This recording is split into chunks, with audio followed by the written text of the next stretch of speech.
Hey there, it's the Viperian here, and here is another Developer Times guide on the channel. And today Dingo Canyon will be the main focus of this video. So I wanna say off the bat that Dingo Canyon is sort of a tricky track because of most of the awkward bumps and also the cactus shortcut. So if you're having trouble with the dev times or more generally the track itself, this guide serves as a quick and easy guide to dominate the track every time, even in online. There's really only a few parts of the tracks that you have to focus on and practice on, and I will be showing you where's that in this video. So I wanna add on to the fact that if you are having trouble with other tracks as well, I've already made another guide for most of the hard tracks already, so you can find them in the pinned comment section down below. Now before we head into Dingo Canyon, here's a few things you need to look out for if you plan to beat the dev times. Firstly, the speed engine will be a perfect choice here. If you want to use the drift or acceleration engine, you can use that as well, but do keep in mind that this guide will be based around the speed engine, and the racing lines might differ according to which driving style you use. Do note that turn and balance driving style is not recommended here. Secondly, there is about 3 crucial points that you need to pay attention to in this track.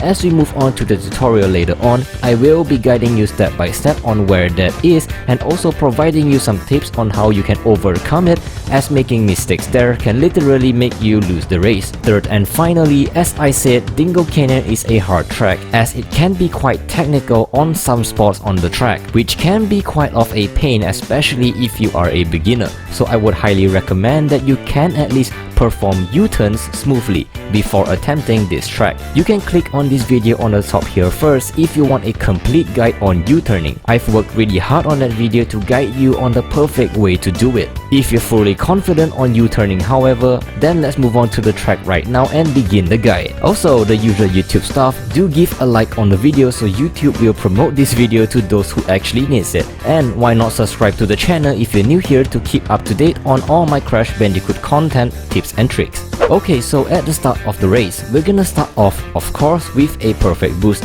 Immediately jump up and drift boost to the right. Keep on drift boosting and keep to the right side of the tarmac on the road.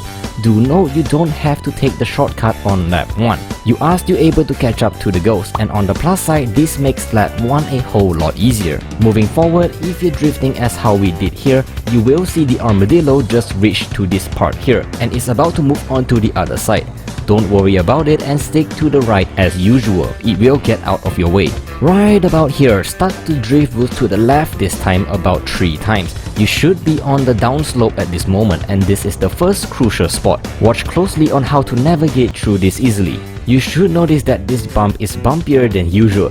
Take the jump and then start drifting to the right this time, but keep your car as straight as you can. Just drift boost around here twice will do the job, and then you should be around here, right at the small bump on the edge of the road. Take a jump and move straight onwards to the other side of this road here. Right when you are about to leave the road, start drifting to the right side 3 times. You should enter into the cave easily and you should fit right in comfortably. Here is the second crucial point.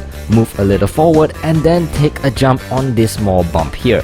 Aim to grab that turbo pad and remember to keep the sacred fire reserves as much as you can. Moving forward, if you don't know what does reserves mean or what is sacred fire, I highly recommend to watch this video on the top here first, as it goes into it in detail. Moving on, right after you landed on the turbo pad, drift boost to the right 3 times and then take the right path. If you've done everything exactly like in this video, the first armadillo should be on the left side and the second one should be on its way to move to the left. Now's the perfect chance for you to slip right onto the right side here to cut as much corner as possible. In this tight little spot, do a drift boost to the left 3 times and constantly move forward while drift boosting and sticking to the corners as much as you can. After this jump, immediately sway to the middle left side as the armadillo should be on the right side moving to the left, so avoid that. And now here comes the third and final crucial point of the track, the cactus shortcut. Now I wanna say that I don't think it is necessary to take the shortcut if you don't want to,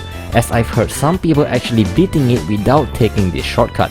But in this video, I will be teaching you on how to take the shortcut anyways, because I find it easier to beat the dev times with it, and this won't be a full guide anyway without the shortcut. So yeah, here's how you take the shortcut. Going back to the waterfall jump, it is important that you follow exactly to start drifting to the right 3 times after the jump. Aim your third boost to end around here, right at this small bump. See this opening here? Drive straight to it while hopping to maintain your reserves. Right when you reach in between the cactus and the rocks, I want you to take a jump and then do an immediate U-turn to the right. This will allow you to sway nicely to the right, avoiding the oncoming cactus. Also, this method is perfect as the armadillo will be on the far left side, so you don't have to worry about it once you are coming out from the shortcut. And after that, follow exactly what we did in lap 1 and you should be good to go and is able to beat the ghost, providing you don't make any silly mistakes. Now here's a few small things to note further on.